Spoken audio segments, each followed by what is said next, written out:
Hoje eu vou falar com vocês sobre a distribuição normal de probabilidade, que eu tenho certeza que vocês lembram disso lá da disciplina de estatística, provavelmente estatística 2, que fala das distribuições estatísticas. Só que o que acontece é que muitas vezes o aluno sai da disciplina sem saber para que ele vai usar essa distribuição de probabilidade. E aí, em controle estatístico da qualidade, a gente tem uma das aplicações, porque são inúmeras. Aqui a gente usa de uma forma específica, tá? Então, eu vou relembrar com vocês o que é essa distribuição, tá? Vou dar alguns exemplos. E aí, a gente vai usar aplicando no controle da qualidade. Então, a ideia é entender os conceitos dessa distribuição, interpretar gráficos, né, que vocês vão ver que vocês já conhecem esses gráficos, e o principal que é encontrar áreas sob a curva da normal padrão. Então, a distribuição normal, ela é uma das mais importantes distribuições de probabilidade, tá? Diversas técnicas estatísticas, elas só vão conseguir ser aplicadas se os dados seguirem uma distribuição normal, tá? Então, ela é importantíssima, essa distribuição, e vai ser aplicada em inúmeros fenômenos. E, constantemente, ela é utilizada para o desenvolvimento teórico da inferência estatística. Análise de variância, análise de regressão, teste de hipóteses. E aqui eu acho que vocês lembram, né, quando a gente fala de gráfico de controle, por exemplo, que apesar de parecer um intervalo de confiança, porque ele tem um limite inferior e um superior, um gráfico de controle, ele é uma sequência de testes de hipóteses. Cada ponto que a gente está plotando no gráfico é um teste de hipótese, para saber se hipótese 1 está sob controle, hipótese 2 não está sob controle, tá? Então, é uma sequência de testes de hipóteses no gráfico de controle. Então, a gente tem o conceito da distribuição normal, seja uma variável aleatória contínua, tá? Então, aqui a gente não trabalha com a ideia dos dados discretos, aqui é só dados contínuos. Dizemos que x tem uma distribuição se possuir essa função densidade de probabilidade nesse formato aqui, nesse desenho, tá? Só que aí quando a gente olha para isso, para essa fórmula, imagina integrar isso daí para encontrar uma probabilidade. Porque o que a gente vai tentar fazer com isso? A gente vai tentar encontrar a probabilidade de ocorrer determinado fenômeno, nesse caso aqui. Então, a gente aqui tem a distribuição da função densidade. A gente vai pegar isso daí e vai trabalhar com a padronização dela. Então, a gente diz que x segue uma distribuição normal, com média μ e variância sigma 2. É assim a leitura, esse tiozinho significa segue. Então, x segue uma distribuição normal, com média μ e variância sigma 2. É assim que a gente faz a notação dessa distribuição. O gráfico da f de x vai ser um gráfico em formato de sino, onde o ponto central dele vai ser a média, com um desvio de média mais sigma, média menos sigma, onde esse sigma é o desvio, tá? E aí eu acho que vocês lembram bastante desse gráfico, que é quando a gente olha se uma distribuição... Você olha, você faz o histograma, né? Aí você faz o histograma alisado, que você vai pegar o ponto central de cada barrinha do histograma e traçar a curva. Aí quando você olha, se tiver um formato de sino, você já diz assim, os dados seguem a distribuição normal. A gente faz isso no automático, tá? Mas aí a gente pode olhar se é uma distribuição normal simétrica, assimétrica, achatada, encurtada. Então, tudo isso a gente olha a partir desse tipo de gráfico da distribuição normal, que é chamado de histograma, tá? A distribuição normal tem algumas propriedades. Então, f de x ela vai possuir um ponto de máximo para quando x for igual à média, tá? Então, a média da distribuição vai ser no ponto de máximo da curva. Vai ter dois pontos de inflexão, né? A descida, que é quando eu tenho um x igual a μ mais desvio e μ menos desvio. Ela vai ser simétrica em relação à média, em relação a μ, quando μ, que é a média, foi igual a moda, que foi igual a mediana. Não sei se vocês lembram o que é moda e o que é mediana, mas a moda é aquele número que mais se repete, né, na distribuição. E a mediana é o valor que divide os dados ao meio. Então, se eu tenho 50 dados, a minha mediana vai ser o que está entre o 25 e o 26. Então, vai ser a média entre o 25 e o 26 ali, tá? Então, mediana divide os dados ao meio. E a média é quando eu vou somar tudo e dividir pela quantidade de dados que eu tenho. F de x tende a zero. Quando x tende para mais e menos infinito, então as caudas da distribuição normal, elas vão sempre tender a zero, ou seja, eu digo que ela é assintótica em relação ao eixo de x, ela vai caindo, tá? As características delas principais são que quando a gente for integrar a função densidade de probabilidade, a f de x, a integral de menos infinito mais infinito vai ser igual a 1. Quando eu integro uma região de uma curva, eu estou achando o quê? Eu estou achando a área que está ali abaixo daquela curva, tá? Então, é isso que a gente faz para encontrar uma probabilidade dessa distribuição. Então, se eu pegar de menos infinito a mais infinito, eu vou ter igual a 1, tá? Que é exatamente o quê? A chance de acontecer todo o meu espaço amostral. Se eu tenho 10 bolinhas numa caixa, e essas 10 bolinhas são a minha população, e eu quero saber a probabilidade dessas 10 bolinhas serem escolhidas ao mesmo tempo, essa probabilidade vai ser igual a 1. Tá? Porque não tem erro, não tem chance de mais ou menos. Eu estou pegando a região inteira. É isso que a gente faz nessa integral de menos infinito a mais infinito. E outras duas características importantes são que a esperança de x é a média e a variância de x é sigma 2, tá?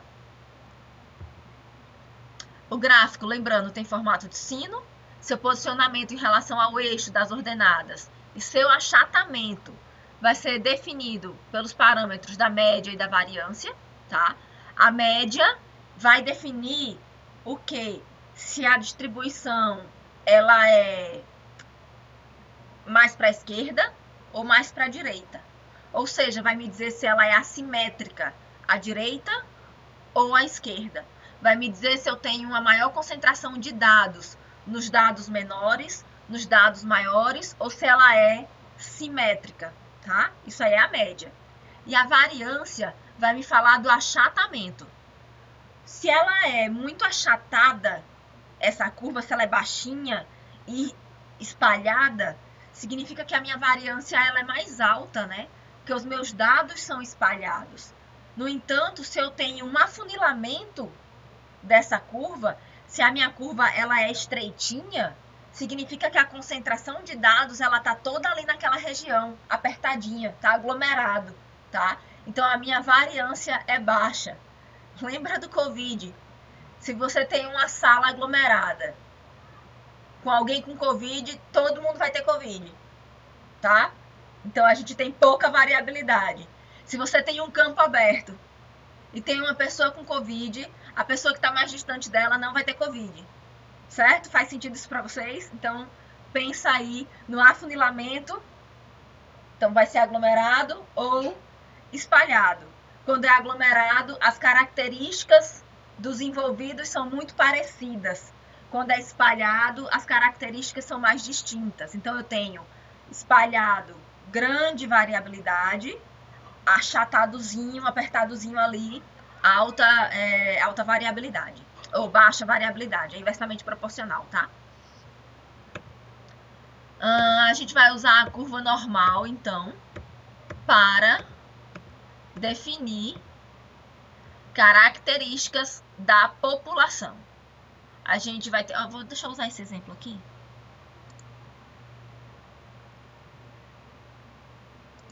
Aqui eu tenho a curva normal, simétrica, né? Se eu tivesse isso aqui... Ai, meu Deus, que horror.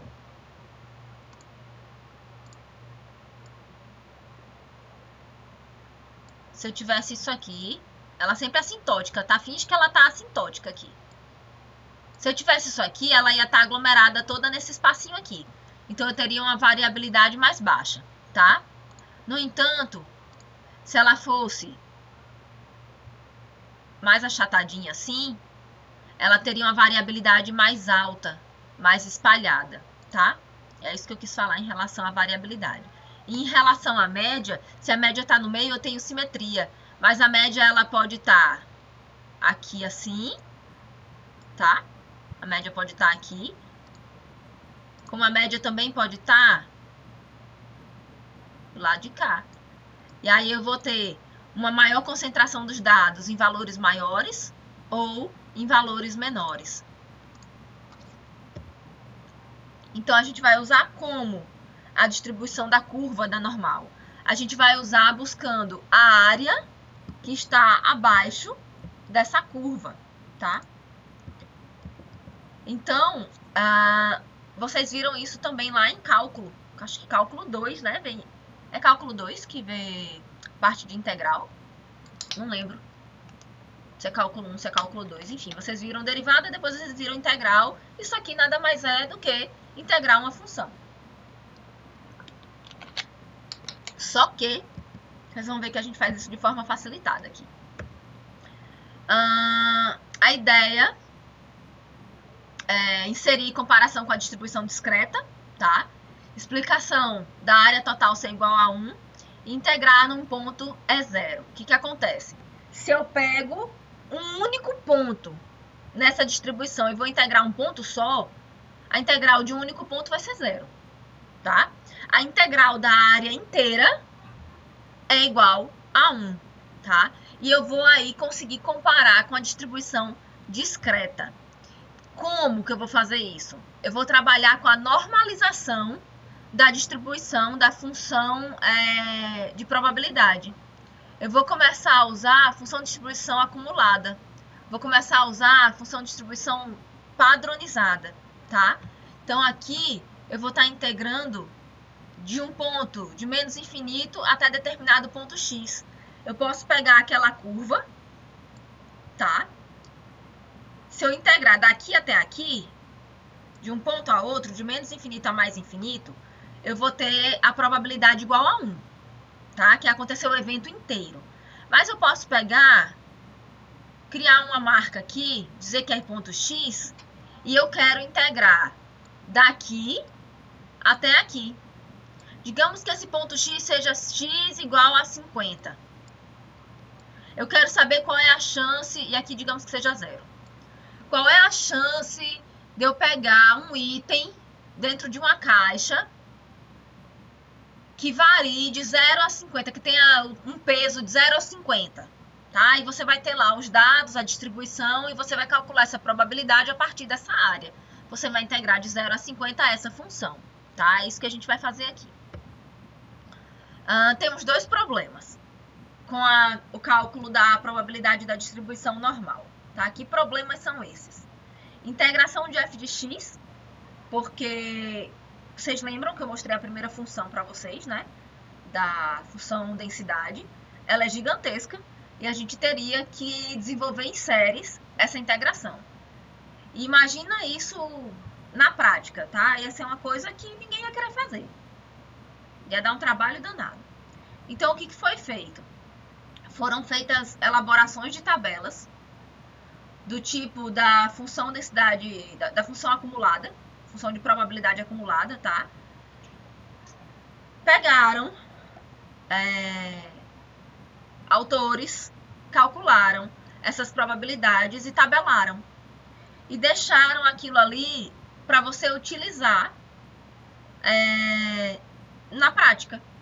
Então, ao invés de você pegar a função densidade e integrar de um ponto a outro, você padroniza e vai buscar na tabela esse resultado.